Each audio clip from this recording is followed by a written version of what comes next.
T-Dog, J-Boy, and me, I'm Lugs. Our pride and joy is pumping our mugs. Be careful, kids, it could get rough. We're flipping our lids on sports and other stuff.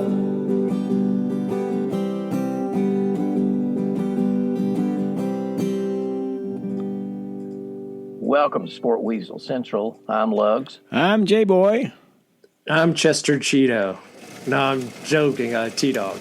Well, I like Chester Cheeto better. You know, it's that you can't get that cheese off your fingers, though, Chester. All right, this is sports and other stuff. The NFL schedule has been released. Yes, did some teams get ripped off? Others overhyped? And still others might be just right. Matt Ryan is now a broadcaster, and welcome back, Mr. Brady. He's coming back. We'll talk about that. Good to see you, boys. We're 114 days till kickoff of the NFL. So, Lug's first reaction to this. Matt Ryan is now part of the CBS team without even going to broadcasting school like us. What say you? What the heck? Good for him. I mean, he's a decent guy, and it was just sad to see. I mean, literally, he fell off the cliff. So, good luck to him. I don't think he's a Romo kind of a guy. He unfortunately, I'm afraid he may be a Drew Brees, but we'll see. What do you think, dog? Yeah, what do you say? I'll keep it quick because I honestly really don't care. Matt Ryan, good quarterback. Seems like a nice guy. Probably going to be bland. That's it. That is the quickest take in the history of this program, and we thank you for your time. All right, we'll move on. The schedule. Let's start it off. Lugs, what did you like or are most surprised about? I don't know, just how do you feel about it? Well, I think I predicted that the Jets would, get a lot more play. And so they've got 5 primetime games, including kicking off week 1 with the Bills. That's a pretty big game right there.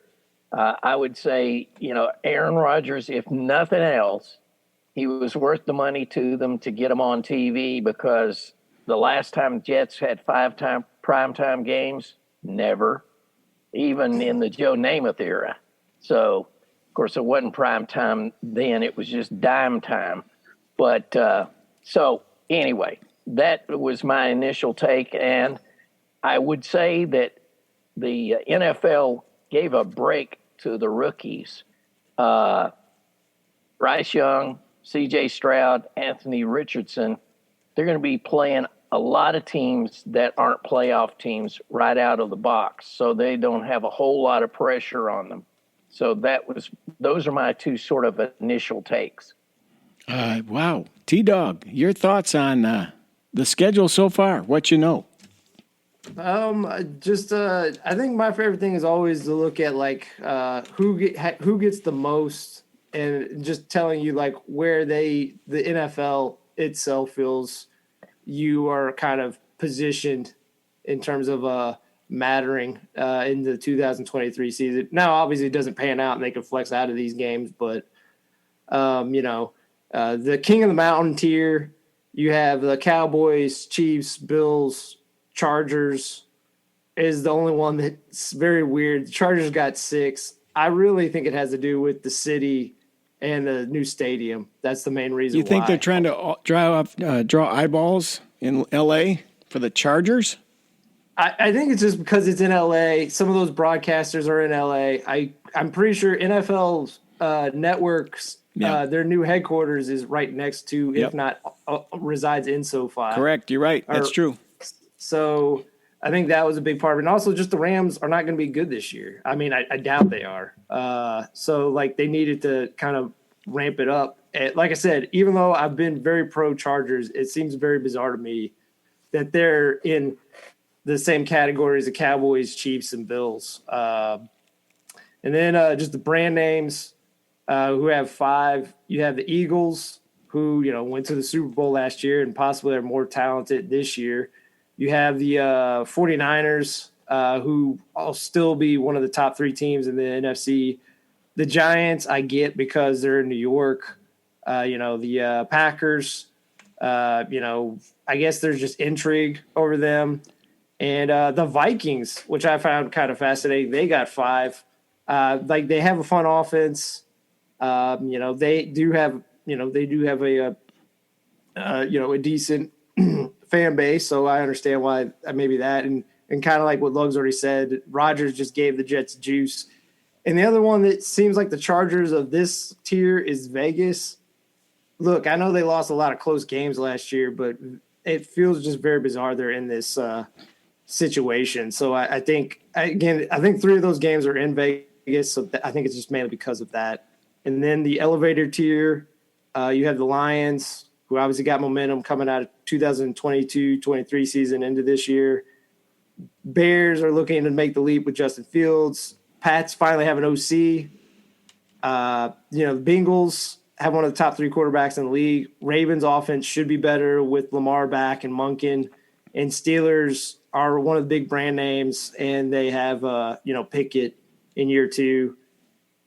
Broncos, again, is one of the bigger name teams in the AFC in general, so that's why they get 4, and I think Peyton will have them turned around. And then I'll try to speed through these last 3. Tentatively optimistic, you have Saints Carr. I mean, you're going to be a difference maker in that weak division. Seahawks have a roster that can win the West. Jags have a division full of rookie quarterbacks. And, Dolphins might as well be just a speed dragster, just how much speed they have on that team. The 2 primetime games, you have the Panthers, just because Bryce Young is intriguing. I have no idea why the Bucs got 2 games, but it tells you just how much going the other way from Rodgers, not having Brady, just drops them kind of out of relevancy. I know they won the Super Bowl 2 years ago, but the Rams, I think it's just mainly SoFi. And just them being LA. Browns are intriguing because I think Watson can turn around this year. And I guess the Titans, just because people want to go to Nashville, again, in terms of broadcasting. And then the absolute abyss. The Commanders have 1 primetime appearance, but the Falcons, the Cards just have real question marks at quarterback. And the Colts and Texans are starting rookies. So you honestly think that they schedule some of these games so Joe Buck can get a tan? Is that what you're saying? I mean, I could be wrong, but it feels really weird to me. Like, again, I get the Chargers are fun. I mean, they have Justin Herbert, who feels like he is a top 4 or 5 guy. But, I mean, as much as I like Justin Herbert, I mean, he was a part of, them choking in the second half. I know he put up a lot of points in the first half, but they haven't done anything. Right?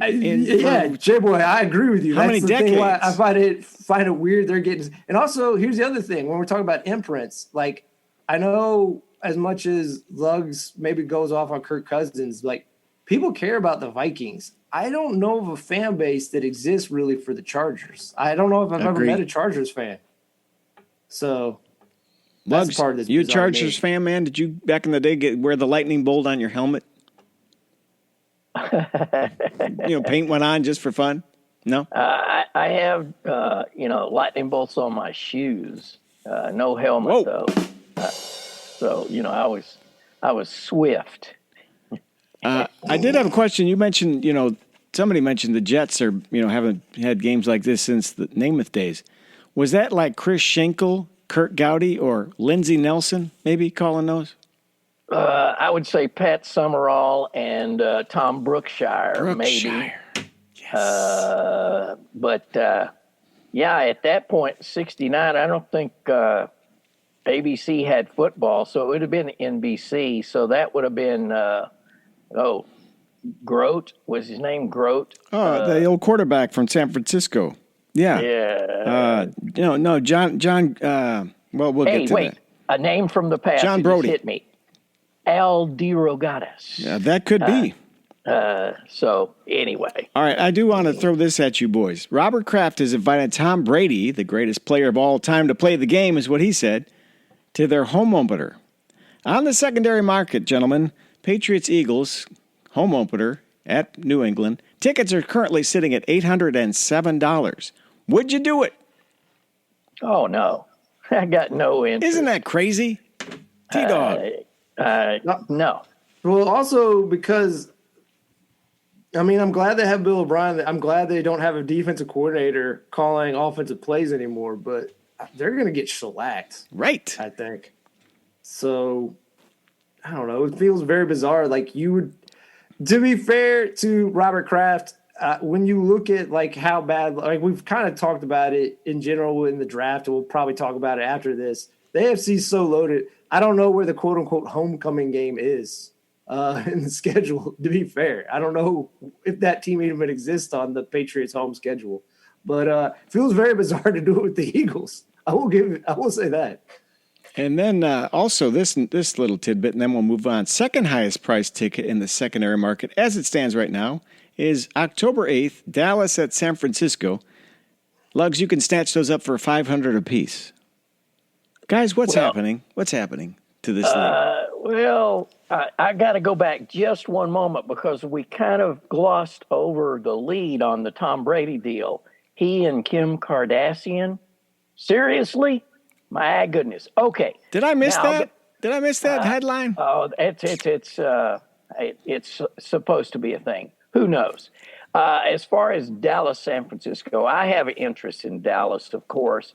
I don't really care for them, but it's always good to watch them get whacked. So I would put money down on San Francisco just to whack them just out of sheer nastiness. All right, T-Dog, up to you now. So we've talked about winners and losers on this bit. It seems like the league really likes brand names and legacy teams. But one I find intriguing is the kickoff game, Lions at Chiefs. How do you feel about that? A Thursday night kickoff. I get it from this standpoint. Obviously, on the docket, one of my favorite games, and I guess we'll talk more about that go ahead. a little bit, is just one of my favorite games coming up is Week 17, Bengals take on the Chiefs. I get why they didn't want to start off with that game. And also, I believe the Chiefs will be taking on the Bills. I understand why they don't want to start off with that game. So they wanted to have – I think they understand, like, the kickoff game, they don't have to give away the crown jewel. And obviously NBC gets so many great games on Sunday night anyway that they take a game that should have interest because, again, there are a decent amount, I think, of Lions fans. Obviously, there's a decent amount of Chiefs fans. Do I think, as much as we kind of like the Lions, do I think the Chiefs have a good chance of, like, destroying them and it being a blowout? It's a real possibility, to be honest with you. But I think it's just, it's an intriguing matchup on paper. And, that's the good thing about week one. You can kind of get those on paper ideas out there where you feel confident long-term. The Bills are going to be good. Bengals are going to be good. You don't want to give that away right off the top. So that's why that's my understanding on what I think the logic is going into it. Plus, the NFL could throw up the shield and a test pattern for 3 hours and it'd still win the time slot. This is fair. This is also very true. Doesn't matter if it's the first game of the season. Winner. Yeah, I will say too. It was intriguing going up by divisions. Like, who had the most primetime games to me? Do you all want to guess which division? Actually, it kind of surprises me. Do you know who has the most primetime games? Lugs, what do you say? I would just be guessing, and I would say AFC North. I'm going to say AFC West. J-Boy gets it. 21 primetime games for the AFC West. Broncos have 4, Chiefs have 6, Raiders have 5, Chargers have 6. And I'll say the least is the NFC South. NFC South? Let's see. Least. Oh, so close. Second from the bottom. AFC South. Titans have 2, Jags have 3. Forgot about the Titans. And double goose egg for Texans and Colts. So, but I was surprised because, you always hear about East Coast bias. Not so. Right, true. AFC West representing strong, followed by the NFC North, which is also surprising to me because I don't know if there's one good team in that division. It's going to be like a coin toss, right? That's why I find it so fascinating. Like the the East is tied for second with it, but even though the record might not reflect it, I even think maybe, I don't know who you all think the worst team is. Let's say the Jets. Jets I still think are going to be a good team. I don't know if there's actually genuinely going to be a good team out of the NFC North this year. So I think it's going to be like a game of, corn bag. What do you call it? Corn toss. I think it's going to be, cornhole. Cornhole. Yeah, sorry. That's the Okay. second No. one. Yeah. Cornhole. You go. Look. I was just going to say my favorite matchup comes in Week 18 with the Chiefs and Chargers. We'll finally see if Justin Herbert can get over the hump on that deal. And let's face it, it'll probably decide one or both going to the playoffs and home field advantage and all of that. But, it's just riches for the NFL, period. I mean, they've got, it's crazy how much they have that people want to see. Even casual football fans want to see stuff now. And they've done just a heck of a job of promoting every aspect. I mean, think about it. 10 years ago, did we care about draft night? Not really. I mean, just us guys, we probably did. But now it's like an event that people have parties for. So, and 2 weeks later, you learn the schedule, and now we're talking about it for weeks to come. Yeah, I guess J-Boy, do you have any games you're looking forward to? Here's two things I want to point out I think are interesting. The love being thrown to Trevor Lawrence and to Jordan Love. That's my most surprising bit of the whole bit, that the Packers are getting 5 primetime games without Aaron Rodgers. Well, I'll ask you, do you all think it's really Jordan Love, or just because, I mean, look, to be fair, Packers are one of the bigger fan bases. Sure. So, I would assume that's a part of it, or do you actually think Jordan Love is a factor in it? I don't think Jordan Love's much of a factor. So it's just a Packer-backer thing? Yeah. It's 45-year-old men wearing cheese helmets, Cheese helmets. Cheese wedgies. No, I don't know. I think that demographic's a little. I think that demographic's a little wider than just 45. I think 45 is a little young with the cheese. Yeah. That's not well-aged cheese, really. I mean, you got to go a lot more age to get, and then get that beer breath too. Yeah. I was just going to say also, part of the schedule that I like too is Cincinnati. They get themselves a pretty good setup for the front end of the season here. Browns, Ravens, Rams, Titans, and Cardinals. Well, they're definitely going to win 3 of those, and they'll be competitive. They should win the Browns. Ravens may give them a little tussle, but they'll start really well. And you were talking about the Jaguars. They're going to start pretty well too. They've got the Colts twice, the Texans, and the Falcons. Those are some gimmies, I would say. So good for the Bengals. Yeah, I was going to say, I guess to me, the easiest schedule, and you could also apply this to the Saints, I guess, is the Falcons. I mean, they get to go up against Baker Mayfield and Bryce Young twice, the rookie. Again, I think Bryce Young will be good when healthy. I just, it is his rookie year, so he'll make mistakes. And just Mayfield, I don't know if he's legitimate or not. I mean, he's had moments, but this is his, 4th team, right? Yep. Now? Yep. So, and then the Falcons will also probably face Colt McCoy. And even if Kyler Murray is healthy, he's not going to be 100%. Anthony Richardson, who's a rookie, CJ Stroud, who's a rookie, and Sam Howell, who the Washington Commanders, I'm not saying Sam Howell won't be good. It is crazy for a guy taken in the 4th round who they did not play till the last game. They're all of a sudden like, this is our guy. It feels very bizarre to me. But like I said, you could apply it to the Saints even maybe more so, because Desmond Ridder, he's kind of like Sam Howell. Why they all of a sudden believe in him? I'm not saying neither of these guys aren't legit, but it seems like you would have put them in throw them in the fire earlier last year if you really did. So I don't know if they're in the Drake May, Caleb Williams sweepstake, if that's what they're doing, but whatever. On the flip side, toughest schedule you want to talk about? Yeah. Sure. Dolphins, have 3 road games in the first month against the Chargers, Pats, and Bills. And they start off week 1 against the Chargers. Week 2, they go to the Pats. So think about just in terms of travel to start week 1 and 2. And then they play the Bills in week 4. And then, besides just having a tough division, they play the Eagles, Chiefs, Ravens, Giants, Cowboys outside their division. So, they made the playoffs last year. I'm just going to say it's going to be a hard road to climb back.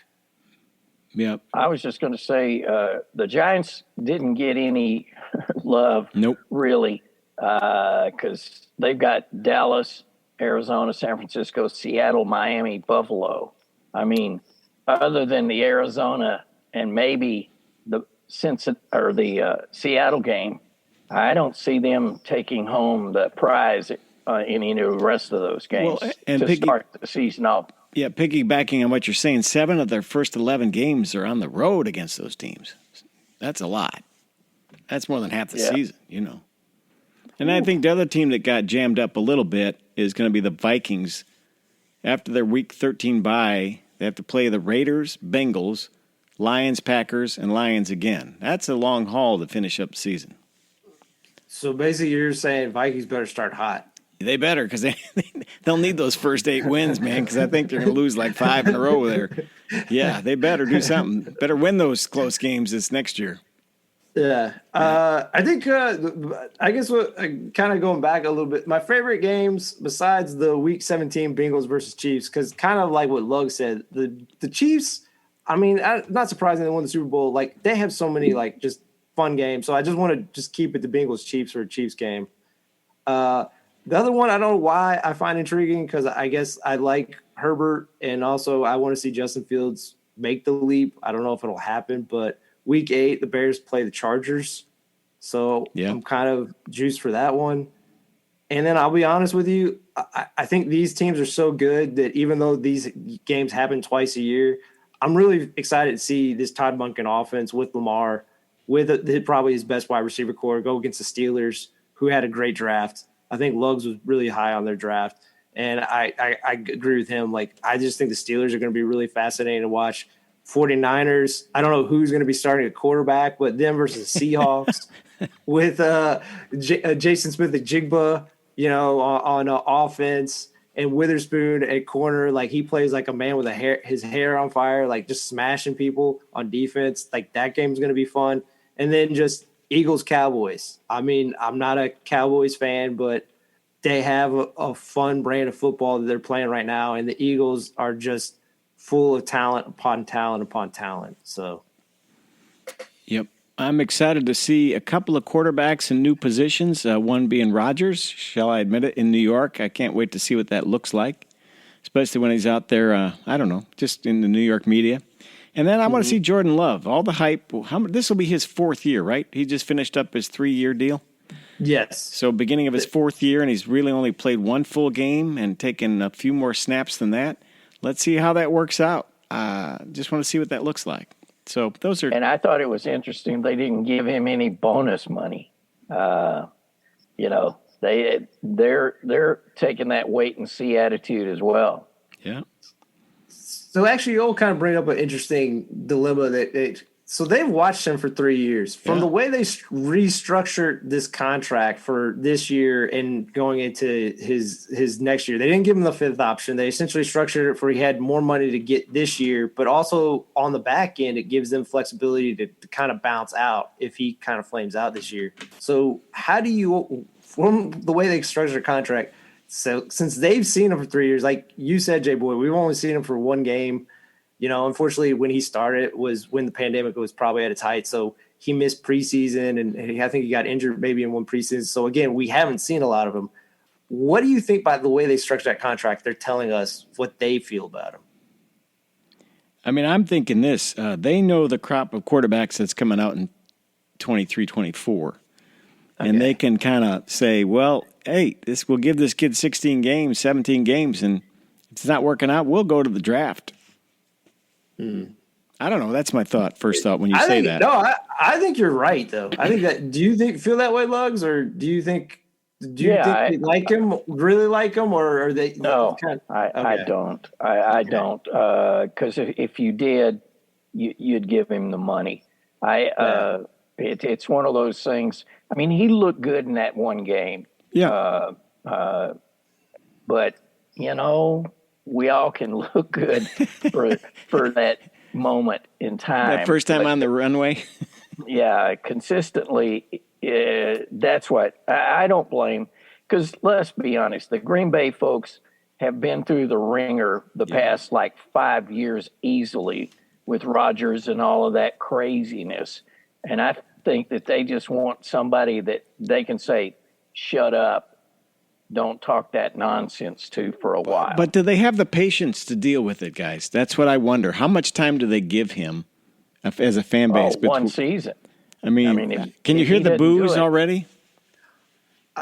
Yeah, I just feel like with the way I just think the way they structured that the contract. You look at the draft, which I again, no one's can completely hate a draft or love a draft. I like the draft that they gave them a lot of weapons. They drafted 2 tight ends, second round, third round, and a wide receiver.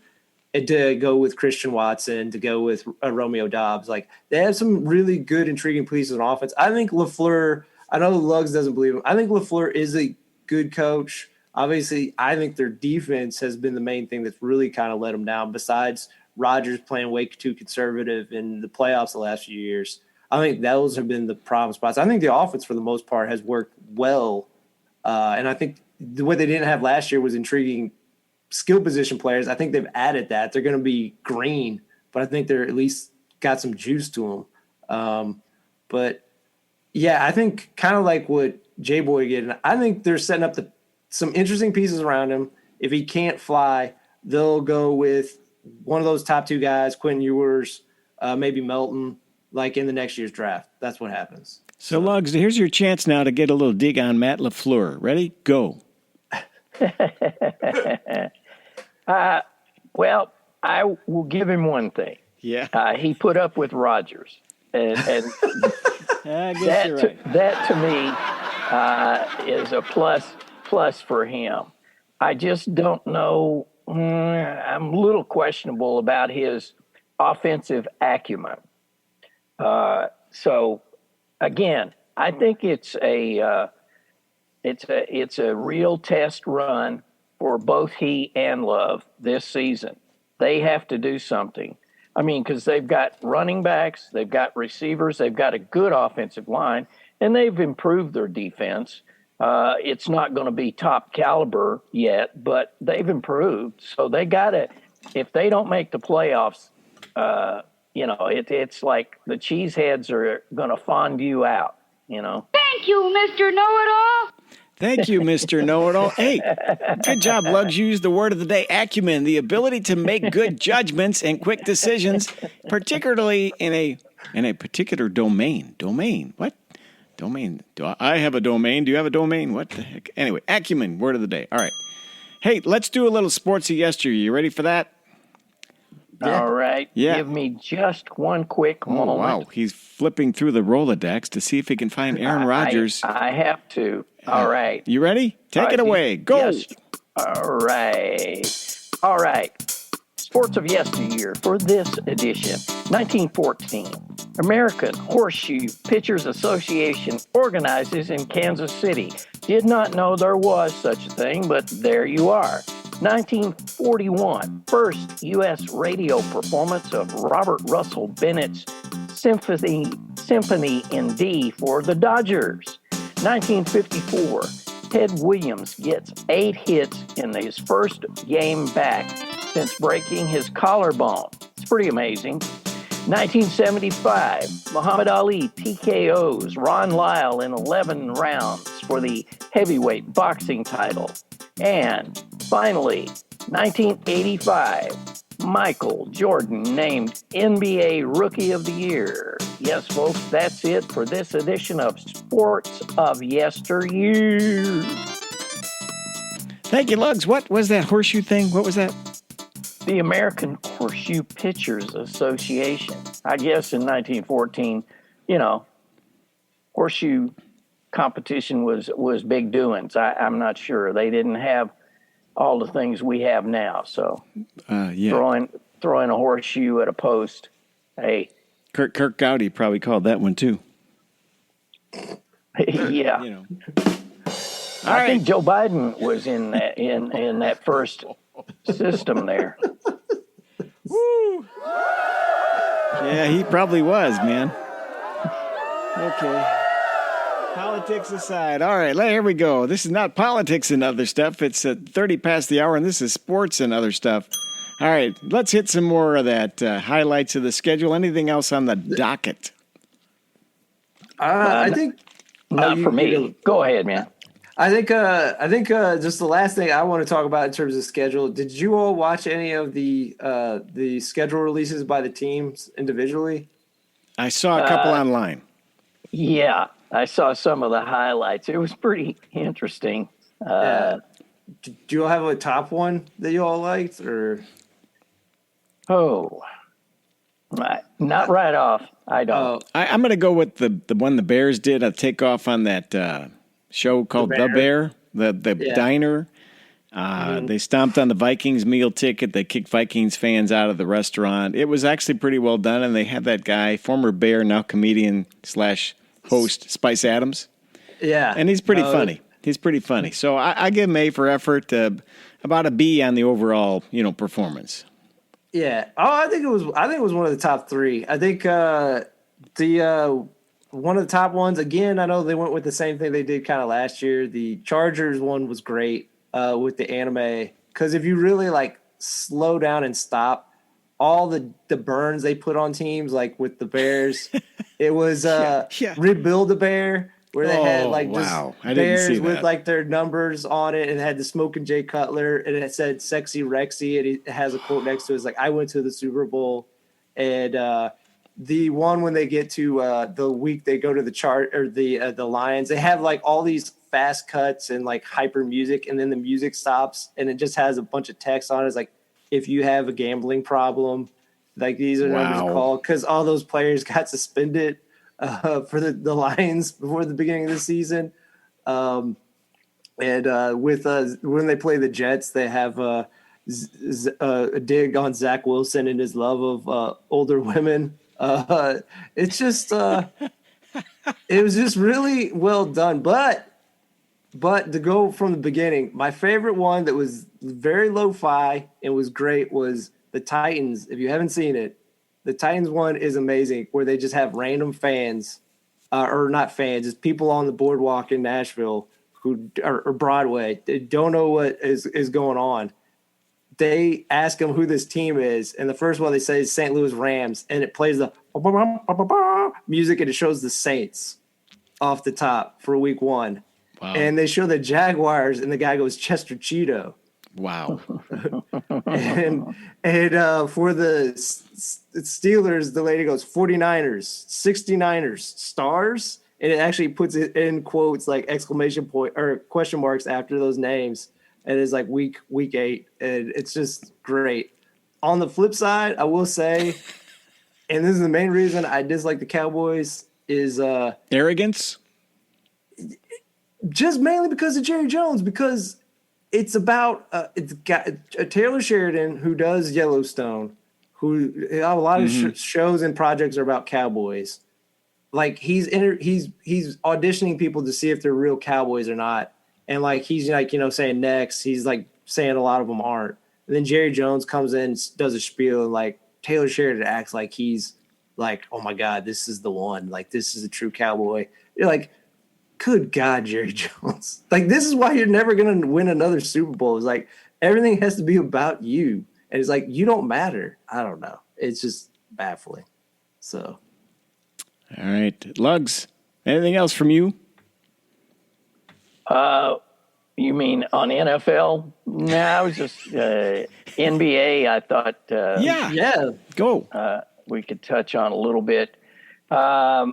Just as far as the team still there, LA, Denver, I think LA has a chance to back into another championship. I think you're right. And I've never been a LeBron fan, but I got to give it to the man. he is still putting up numbers. 20th year in the league, 39 years old, banged up right foot, needs surgery, and he's still putting up 24 points a game, 5 rebounds, like 5 or 6 assists. So I think they're going to back into it. The only thing that could hurt them is if AD, Anthony Davis, gets injured, and maybe having to go to Denver and play in thinner air. I don't know if that makes that much of a difference, but it could. And they don't have any 2 days off. There's only 1 day in between each game. So it's interesting. And in the East, I had Philadelphia, and of course they choked in a big bad way. But I would have to say Boston takes the East. So it'll be that classic old matchup of L.A. Boston. So that would be my assessment at this point. FYI, in the 70 years of the NBA and 70 Eastern Conference Finals, the Celtics have been in 38 of them. So there you go. That's your tidbit. T-Dog. I guess just maybe to be different, even though I think maybe last week I said LA, Boston. I'll say the Nuggets get it done. It'll be interesting to see how the Lakers try to slow down Jokic. And also like who will primarily guard Murray. I guess maybe it'll be LeBron. I don't know. But kind of like both teams are deep, so like it will be a good matchup because that's the one thing you got to give credit to the Lakers is on the fly they added some pieces, and I'll tell you though, their point guard Reeves has been I think a find for them because like I think he honestly is their third best player behind LeBron, and like he's made some pretty clutch shots for them, and so I kind of agree with Lugs. Like I don't think you have to close your eyes too hard to see them winning a title. And a lot of it is, like LeBron's has a bad foot. He's 38. He's smart about, I think conserving his energy where he has to. And then in closeout games, he'll know he usually has an extra day. So he'll maybe ramp up his minutes on those games just to close things out. And just Boston, I think Boston's, the Butler thing has been fun. And I think, you want to talk about a guy who's really has over these last few years really elevated him from being a really good player to like he's just legitimately a great player, and not the kind of. But like I just think the Boston's just so deep. I think they kind of use like an 8-man rotation, and Tatum really struggled in Game 6, but he came out gangbuster in the Game 7. And then, with Jaylen Brown and, just with Smart's defense and all the other elements, I just think that will definitely be representing the East. The West is more of a toss up, but it's been fun watching some of these games. It's sad to see how the two interesting series finished with the Lakers and Warriors, where the Warriors just got tub thumped. And similar to Sixers, it's unfortunate they kind of went out on these blowouts and not like a tense kind of, what could have been type of scenario. It wasn't a what could have been. Like those other teams just got destroyed. And it looks like the play-in system's working for the NBA as you had both the Lakers and the Heat play in as far as they've gotten so far. So it's all about the playoffs, maybe not so much about the regular season. And, the cold hard fact is Doc Rivers is probably gone as the coach at Philadelphia. He got released today. So did he? Yeah. Okay. And then James Harden, the rumor is he's going to join KD in Phoenix. Whose coach also got fired after a pretty decent couple of seasons. Williams. Right. Yeah. What's the deal with that? Well, you can't get rid of players. The guy who always has to take the fall in the NBA is going to be the coach. Well said. Yeah, what Monty Williams did, just to go over real quickly, the Suns missed the postseason 9 straight years before he got there. They didn't make it his first year, but then they went to the finals. Then they had the best record in the NBA, and then this year, they made it to the semi-conference finals where they lost. And Durant wasn't healthy. He wasn't fully healthy, I don't think. And then Paul was injured, but Paul's always injured, so I'm not going to give that as a toss in. Even though Durant is also almost always injured, it feels like now too. So that's past. But would you all agree? It's just so bizarre because Mike Williams is a good coach, just like the Bucks got rid of Mike Budenholzer. Mm-hmm. I mean, he's a good coach, and it's funny he's in talks to possibly replace Monty Williams. So it's all these coaches that are good. I think Luggs is right. You have to satisfy the players, so you get rid of these people that are cheaper, but they just get a musical chair around. Absolutely. They don't go away. They just move to another city. Yeah. So it's just confounding to me where it's I mean, it's not really the coach's fault. It doesn't make any sense. Well, I mean, let's put it this way. Greg Popovich, when they got Tim Duncan, and I think Popovich is a good coach, but I just say they got Tim Duncan. When they had Tim Duncan, they made the playoffs 22 years in a row, and they won 5 titles in that time. Right. Now, since Tim Duncan went away, they've missed the playoffs the last 4 years, and tonight they have an opportunity to get Wembanyama, the France prospect who's supposed to possibly be this generation's LeBron level player. They have that opportunity because they were one of the worst teams in the league, and they still have one of the best coaches, but they haven't fired him so he could play ring around the rosy in Detroit or whatever. Well, but they're afraid of Pop. Popovich is afraid of him. He's like an assassin, man. He's a sniper. I mean, when you hear people talk about him, they do fear him. Don't cross the streams, huh? So yeah, but I would say that Ty Lue would probably end up at Milwaukee. I guess I would have to say Doc Rivers will end up somewhere. Yeah. That's a hard call. So you're basically saying you keep your suitcase packed in the NBA. Is that it? They're all, I mean, they're all going to end up with jobs again. There's no doubt. Well, because the funny thing is, 2 other guys who are in contention to get some of these head coaching jobs. Nick Nurse, he won a title with Toronto with Kawhi Leonard. The 1 year Kawhi Leonard got traded for half a season there and won a title. He currently doesn't have a job. And then Frank Vogel, who won a title with the bubble Lakers during the pandemic. He doesn't have a job currently. What have you done for us lately? It's just, nothing. I don't know. I think, like I said, I think Luggs is right. It's just you pay so much to a player, and these contracts aren't guaranteed. So, you have to choose a side, and you're like, well, I can't get rid of this person that easily. And, it's harder to replace, a talent at the level of Durant than a coach. So you get rid of the coach. But it's just I don't know. Some of these teams – I know it's easy. I know a lot of people don't like Doc Rivers, and I'm not saying he doesn't have his problems, but that 76ers team, I don't know anybody can go in there. Do you all think anyone could go in there and get Embiid to be motivated? No. Well, see, the problem with Embiid, I think, is he would have been perfect in the 80s when you just, as a big man, could just go in and bang.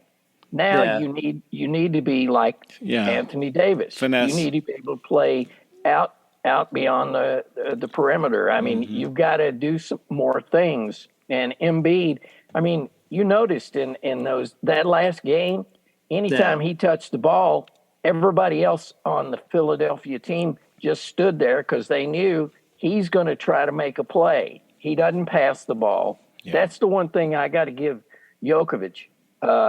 That guy can really up everybody's offense. He is good at that.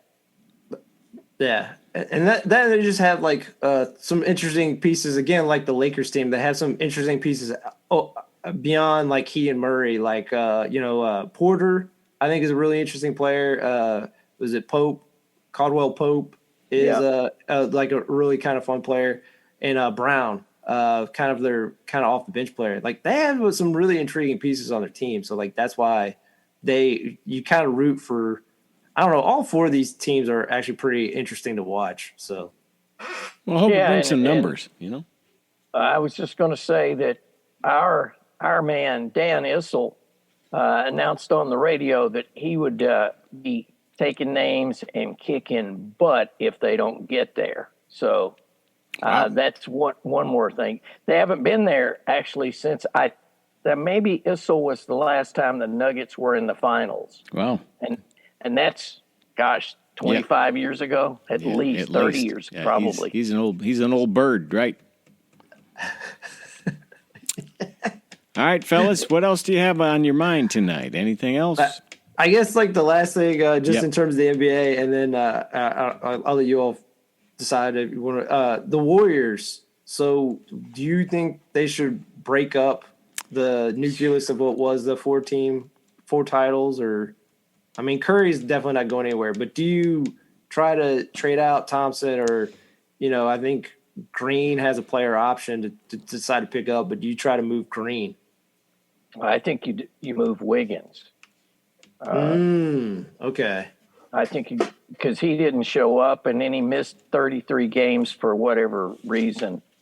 I think what they have to do, I don't know about Klay Thompson. He just disappeared. I'm not sure what the deal was there. But I think what they have to do is get a more length. That's where LA did them Yes. in. LA had the length to stop whoever was there, and Wiggins didn't show up. So I don't know who they get, but they've got to do some trading to if they're going to get back. And I would say this, I just heard today that whole Jordan Poole punch at the beginning of the season. Jordan Poole knew that week that he was going to sign the big contract. So he was chiding both Klay Thompson and Steph Curry. And then, which didn't do anything to endear him to them or to our man, Draymond. And then he started chiding Draymond, and that's when Draymond laid him out. So it was like, don't brag to a guy who wants to punch you to begin with. So Wild. anyway, I would trade Jordan Poole. I don't know financially if they could, but it's time to get some longer folks in there and get one more real good shooter. It sounds to me what I've read and heard this week is Klay Thompson's the scapegoat, and everybody is down on Klay, and I think he'll be the guy that gets gone somehow. Well, I agree with you all. At least, very least, they have to retool to some extent. I think they might have to get rid of one of the two, either Green or Klay, because this goes back to the Durant thing. I'm not saying it wasn't mainly Durant, because obviously we've looked at Durant. He's been, for being one of the most talented players, it feels like he's never happy. So I'm not saying it wasn't on him, but this is the second player where there was tension all season with the Warriors, where, with Poole and the team, and then, going back to Durant and the team. And obviously maybe this is just a problem with teams in general, where there is a tension on the same team type of situation. But I don't know if there's a constant, if Green doesn't know how to handle this in a better way so that this doesn't stew in this way. I'm not saying he shouldn't maybe try to put Poole in his place to some degree, but punching him probably wasn't maybe the best way to do it, is what I'm getting at. Not your smartest move. Yeah, that's all. That'll bring to a close this edition of Sports and Other Stuff, brought to you in part by Henry Lawrence Clothier, where the models buy their clothes. Many locations throughout the metro, including Woodruff. Spring-summer leisure suit sale on right now. Stop in and ask for Fish. Yeah. This week in 1966, noted entertainment family the Jacksons welcomed their youngest child, Janet. To mark Janet Demita Jo Jackson's birth, Fish is hosting a dance party and trivia contest. For instance, who was Janet's dance partner during the infamous wardrobe malfunction at Super Bowl 38? Give up? JT. It will be Justin Timberlake. You are right, sir. You are right, sir. Entry fee is $20 with proceeds to benefit the John Cleese Ministry of Silly Walks, as well as the Denise Taniti Can't Dance Foundation. That's this Saturday at 1 p.m. Boogie on down. You know, funny thing about that, Lugs, you never saw Janet and Michael together. Did you ever notice that? Yeah. Sports and other stuff, that's it for now. Radio, home of millions throughout mid-America. Well, maybe not, but we'll catch you next time. So long.